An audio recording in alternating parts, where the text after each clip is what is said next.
O mal-estar na cultura, de Sigmund Freud. Capítulo 7.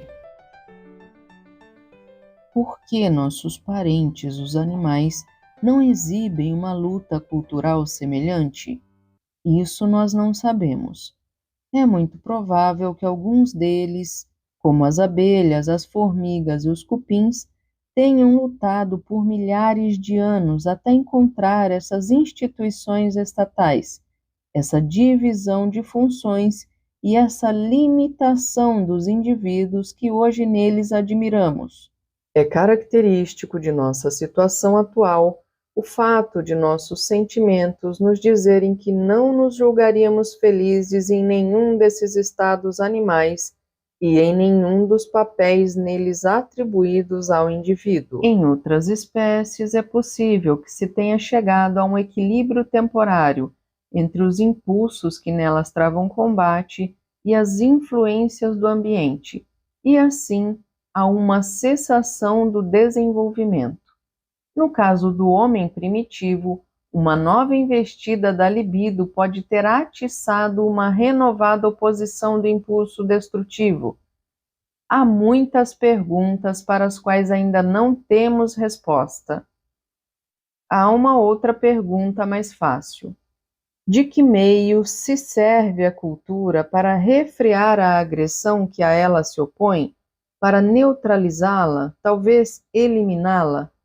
Já tomamos conhecimento de alguns desses métodos, mas não daquele que é aparentemente o mais importante. Podemos estudá-lo na história do desenvolvimento do indivíduo. O que acontece com ele para neutralizar sua agressividade? Algo muito notável que não teríamos imaginado, mas que é muito fácil de compreender. A agressão é introjetada, interiorizada, na verdade, mandada de volta à sua origem. Portanto, dirigida contra o próprio eu. Ali, ela é assumida por uma parcela do eu que se opõe ao restante na condição de super-eu e que então, como consciência moral, está pronta a exercer sobre o eu a mesma agressão severa que este teria gostado de satisfazer, à custa de outros indivíduos. Chamamos de consciência de culpa a tensão entre o super-eu severo e o eu submetido a ele. Ela se exprime como necessidade de punição. Assim, a cultura domina a perigosa agressividade do indivíduo na medida em que o enfraquece, desarma e vigia através de uma instância em seu interior, do mesmo modo que uma tropa de ocupação na cidade conquistada. O modo de pensar do analista acerca da origem do sentimento de culpa é diferente do habitual entre os psicólogos. Também para ele não será fácil prestar contas a respeito. De início, quando se pergunta como alguém chega a ter um sentimento de culpa, recebe-se uma resposta que não se pode refutar. Alguém se sente culpado, os devotos dizem pecador, quando fez algo que se reconhece como mal, mas logo se percebe o pouco que essa resposta oferece. Talvez, depois de hesitar um pouco, se acrescente que também aquele que não tenha feito mal algum, mas que reconhece em si meramente a intenção de fazê-lo, pode se considerar culpado, e então se perguntará por que o propósito tem aí o mesmo valor que a realização. Ambos os casos, porém, pressupõem que já se tenha reconhecido o mal como reprovável, como algo que não deve ser feito. Como se chega a essa decisão? A existência de um discernimento original, natural, por assim dizer, entre o bem e o mal deve ser recusada. Com frequência, o mal não é de modo algum aquilo que é prejudicial ou perigoso para o eu, mas, ao contrário, também algo que ele deseja e lhe dá prazer. Mostra-se aí, portanto, uma influência desconhecida. Ela determina o que deve ser chamado de bom e mal. Visto que a sua própria sensibilidade não teria levado o homem por esse caminho, ele deve ter um motivo para se submeter a essa influência desconhecida. É fácil descobri-lo no seu desamparo e na sua dependência em relação aos outros, e a sua melhor designação é a de medo da perda do amor. Se o indivíduo perde o amor do outro, do qual depende, também perde a proteção contra muitos perigos e se expõe, sobretudo, ao risco de que esse outro prepotente lhe mostre a sua superioridade em forma de punição. Inicialmente, portanto, o mal é aquilo pelo que se é ameaçado com a perda do amor. Por medo dessa perda, é preciso evitá-lo. Por essa razão, também pouco importa que já se tenha feito o mal ou que apenas se queira fazê-lo. Em ambos os casos, o perigo somente surge quando a autoridade o descobre, e em ambos ele se comportaria do mesmo modo. Esse estado é chamado de má consciência, ainda que na verdade não mereça tal nome, pois é evidente que nesse estágio a consciência de culpa é apenas o medo da perda do amor, medo social. No caso da criança, jamais pode ser alguma outra coisa, mas também no caso de muitos adultos, nada se modifica senão o fato de que o pai, ou ambos os pais, são substituídos pela comunidade humana maior. Por isso, os adultos normalmente apenas se permitem fazer o mal que lhes promete vantagens quando estão seguros de que a autoridade nada saiba a respeito, ou que nada lhes poderá fazer. E o seu único medo é o de serem descobertos. A sociedade de nossos dias precisa contar, de um modo geral, com esse estado. Uma grande modificação só acontece quando a autoridade é interiorizada por meio da instauração do supereu. Os fenômenos da consciência são com isso elevados a um outro nível. No fundo, só então se deveria falar de consciência moral e de sentimento de culpa. Agora também deixam de existir o medo de ser descoberto e inteiramente a distinção entre fazer o mal e desejá-lo, pois nada pode ser escondido do supereu, nem sequer os pensamentos. A seriedade real da situação sem dúvida passou, pois a nova autoridade, o supereu, não tem, segundo acreditamos, nenhum motivo para maltratar o eu, ao qual está estreitamente ligado. Mas a influência da Gênese, que mantém vivo o que passou e foi superado, se manifesta no fato de que, no fundo, as coisas permanecem tais como eram de início. O supereu atormenta o eu pecador com os mesmos sentimentos de medo e fica à espreita de ocasiões para fazer com que seja punido pelo mundo exterior. Neste segundo nível de desenvolvimento, a consciência moral apresenta uma peculiaridade que era estranha ao primeiro e que não é fácil de explicar. Ela se comporta com uma severidade e uma desconfiança tanto maiores quanto mais virtuoso for o indivíduo, de modo que, no fim, justamente aqueles que foram mais longe na santidade se acusam da pior pecaminosidade. Assim, a virtude perde uma parcela da recompensa que lhe foi prometida. O eu submisso e abstinente não goza da confiança de seu mentor e se esforça em vão, segundo parece, para obtê-la. Neste ponto, se estará disposto a objetar que essas são dificuldades produzidas artificialmente. A consciência moral, mais severa e mais vigilante, seria precisamente o traço característico do homem moral. E se os santos se fazem passar por pecadores, isso não ocorre sem razão, caso se considerem as tentações de satisfazer os impulsos às quais estão expostos num grau especialmente elevado, visto que as tentações, como se sabe, só fazem aumentar por meio da frustração constante, enquanto a satisfação ocasional as enfraquece, pelo menos temporariamente. Um outro fato do âmbito da ética, tão rico em problemas, é o do infortúnio, ou seja, uma frustração exterior, estimular com tamanha intensidade o poder da consciência moral no supereu. Enquanto as coisas vão bem para o indivíduo, a sua consciência moral é branda e permite ao eu fazer de tudo.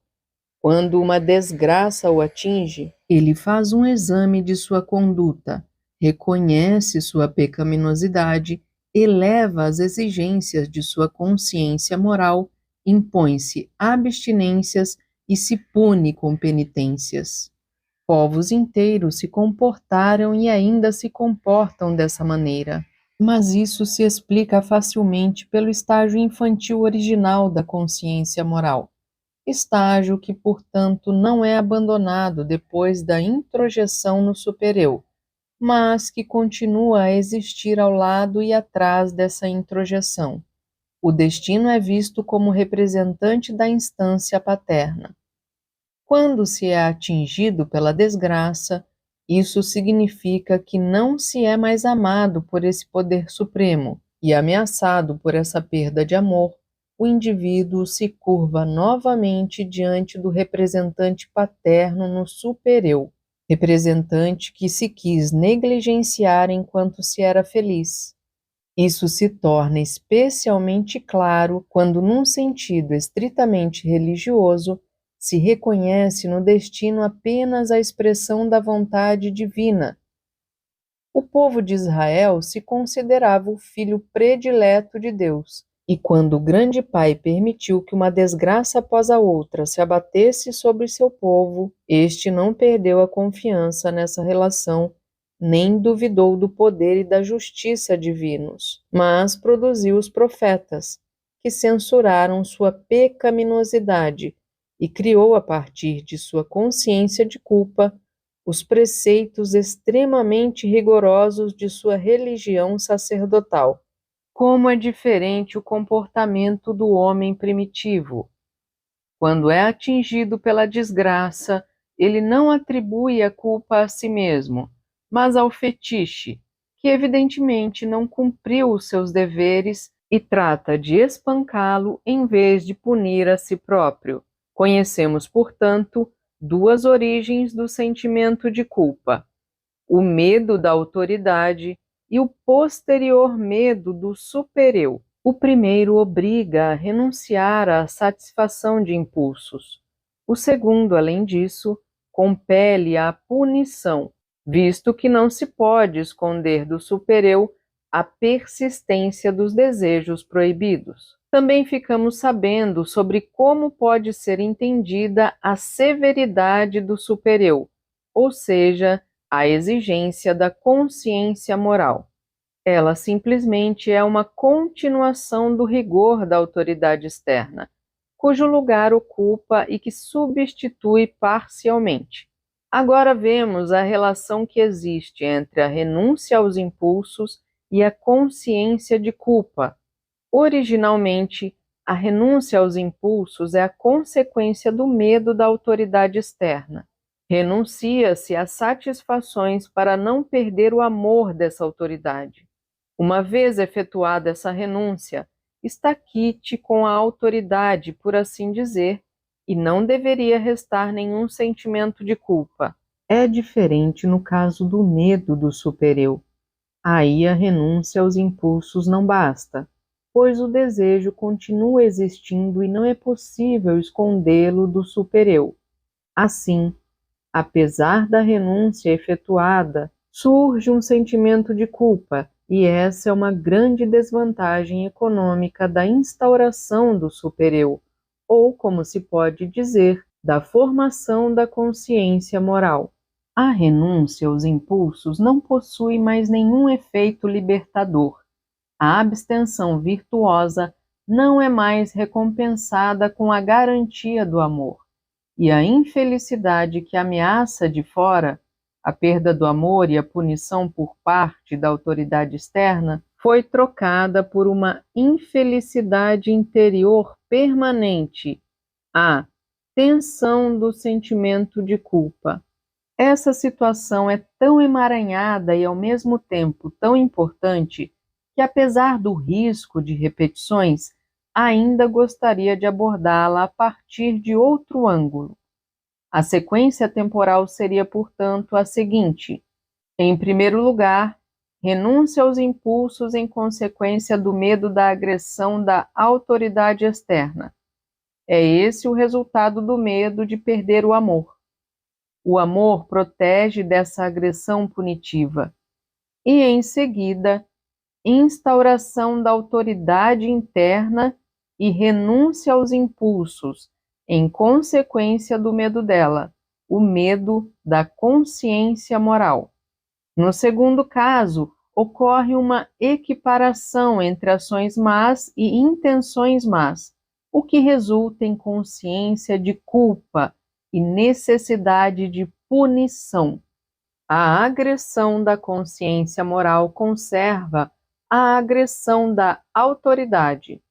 Até aqui as coisas devem ter ficado claras. Mas onde há lugar para a influência do infortúnio, da renúncia imposta de fora, no reforço da consciência moral, para a sua extraordinária severidade nos melhores e mais obedientes indivíduos? Já explicamos essas duas particularidades da consciência moral, mas possivelmente restou a impressão de que essas explicações não chegam ao fundo da questão, de que deixam um resto sem explicar.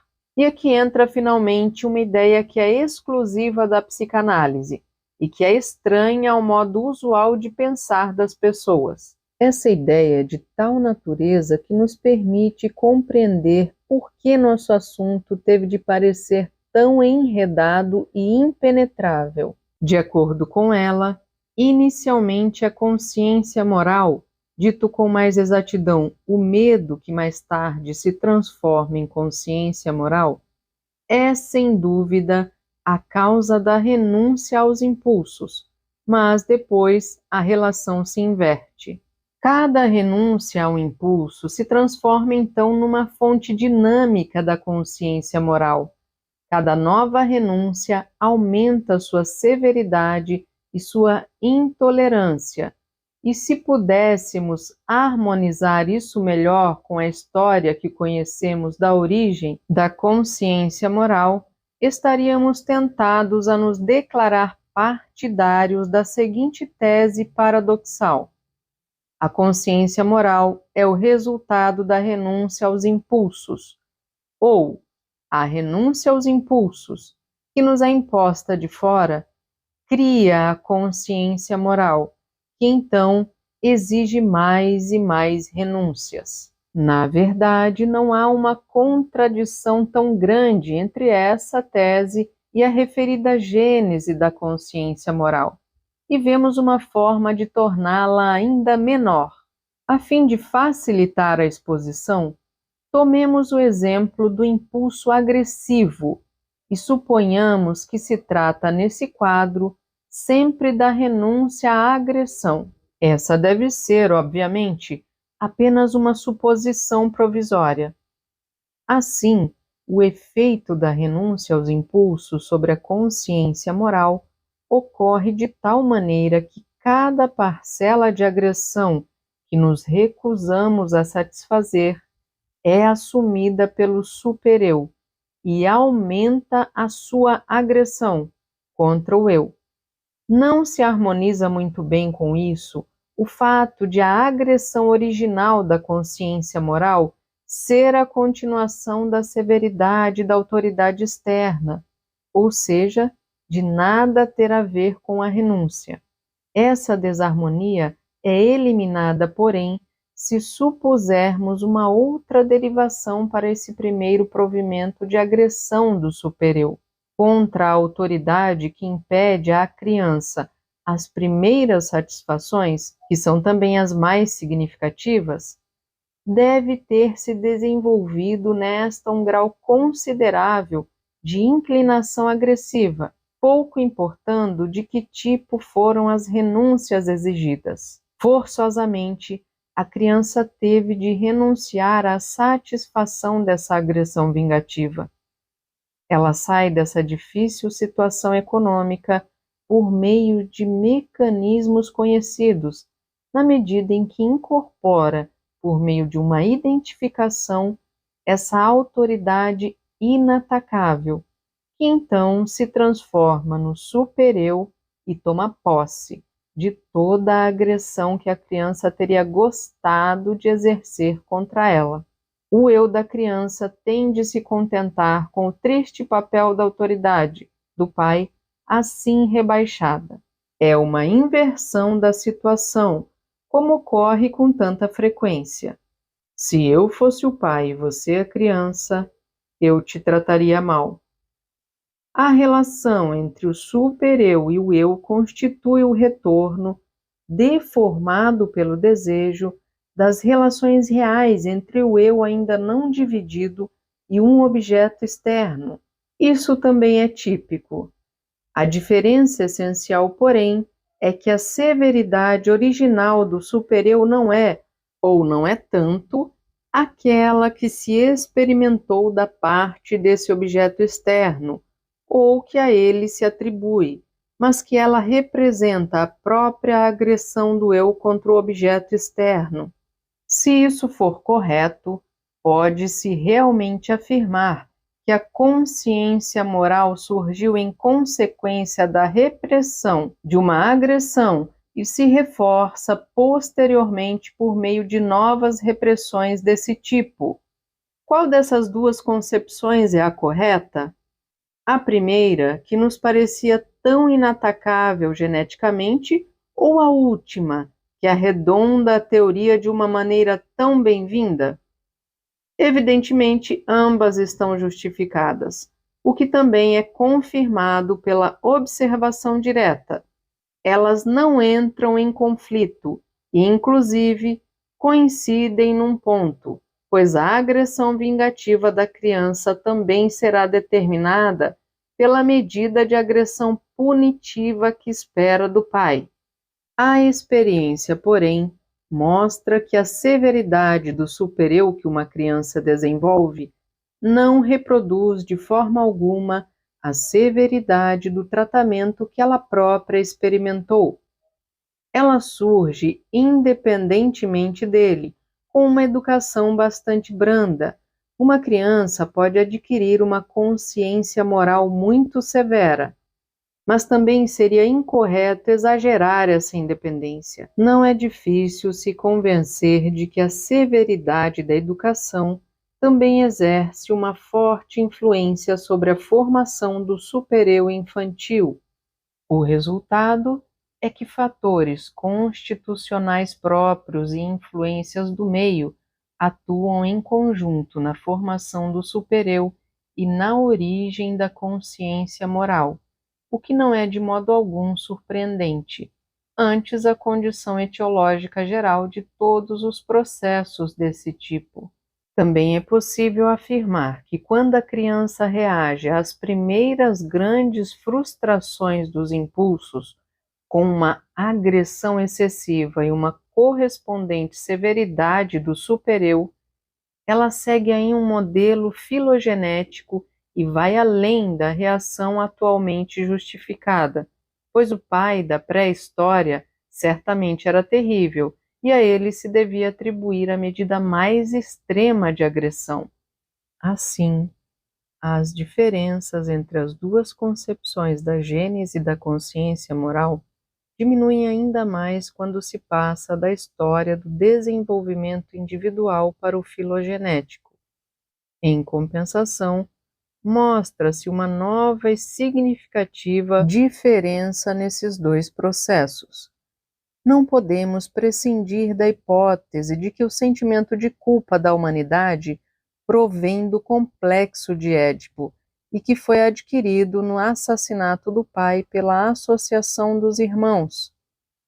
Naquele tempo, uma agressão não foi reprimida, mas executada, a mesma agressão cuja repressão supomos que seja a fonte do sentimento de culpa na criança.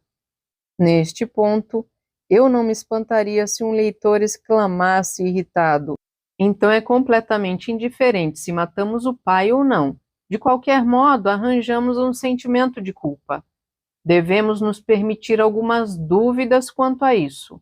Ou é falso que o sentimento de culpa provém de agressões reprimidas, ou toda a história do parricídio é uma ficção e os filhos dos homens primitivos não mataram seus pais com mais frequência do que os filhos de hoje em dia costumam fazê-lo. Aliás, se não for uma ficção, mas uma história plausível, estaríamos diante de um caso em que acontece o que todo mundo espera, ou seja, que a pessoa se sinta culpada por ter realmente feito algo injustificável. E para esse caso, que de qualquer modo acontece todos os dias, a psicanálise ficou nos devendo uma explicação.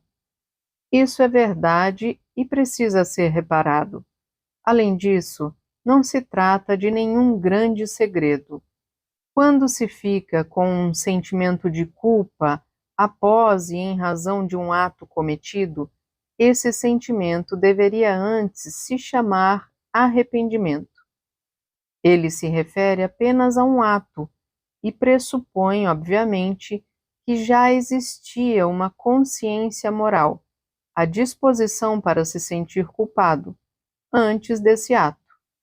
Um arrependimento desses, portanto, em nada nos poderia ajudar a encontrar a origem da consciência moral e do sentimento de culpa em geral. O desenrolar desses casos cotidianos é habitualmente o seguinte: uma necessidade dos impulsos adquiriu a força para impor sua satisfação à consciência moral, cuja força tampouco é ilimitada, e com o natural enfraquecimento da necessidade devido à sua satisfação, a antiga relação de forças é restabelecida. A psicanálise faz bem, portanto, ao excluir dessas discussões o caso do sentimento de culpa que provém do arrependimento, por maiores que sejam a sua frequência e a sua significação prática. Mas se o sentimento de culpa do ser humano remonta à morte do pai primevo, então se trata de um caso de arrependimento e não deveriam ter existido naquele tempo, antes do ato, os pressupostos da consciência moral e do sentimento de culpa? De onde veio o arrependimento nesse caso? Sem dúvida, esse caso precisa nos esclarecer o segredo do sentimento de culpa, dar fim aos nossos constrangimentos, e acredito que consegue fazê-lo. Esse arrependimento foi o resultado da primitiva ambivalência de sentimentos em relação ao pai, pois os filhos o odiavam, mas também o amavam. Depois que o ódio foi satisfeito por meio da agressão, o amor se manifestou no arrependimento pelo ato.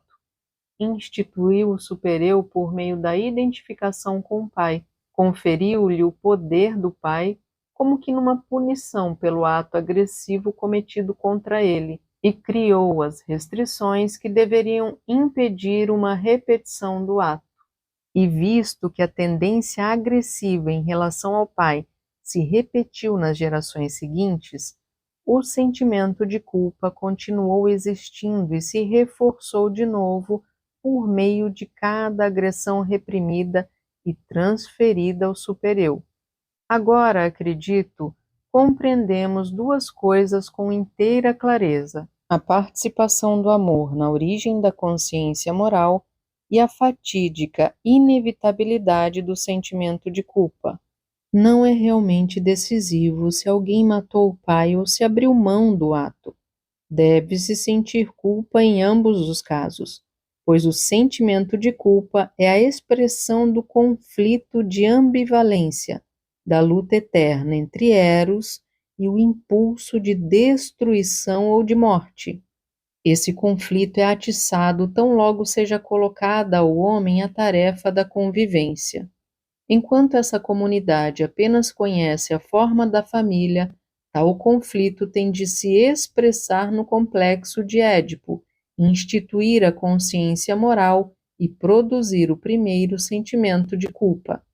Quando se tenta uma ampliação dessa comunidade, o mesmo conflito prossegue em formas que são dependentes do passado se intensifica e tem como consequência mais um aumento do sentimento de culpa. Visto que a cultura obedece a um ímpeto erótico interno que lhe ordena reunir os seres humanos numa massa intimamente coesa, essa meta só pode ser alcançada por meio de um reforço sempre crescente do sentimento de culpa. O que começou em relação ao pai se consuma em relação à massa.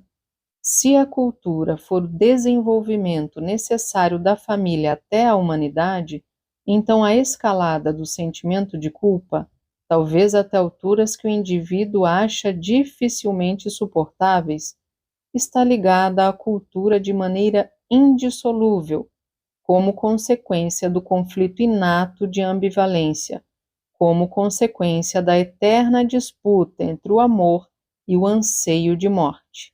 Isso faz lembrar da comovente acusação do grande poeta aos poderes celestes. Vós nos conduzis vida adentro, deixais a pobre criatura tornar-se culpada, então a abandonais ao tormento, pois nesta terra toda culpa é vingada. E bem podemos suspirar por saber que é dado a alguns homens extrair do torvelinho de seus próprios sentimentos, sem muito esforço, as mais profundas compreensões, até as quais temos de abrir o caminho em meio à incerteza torturante, e mediante um tatear infatigável. Parabéns por chegar até aqui. A seguir, áudios do próximo capítulo.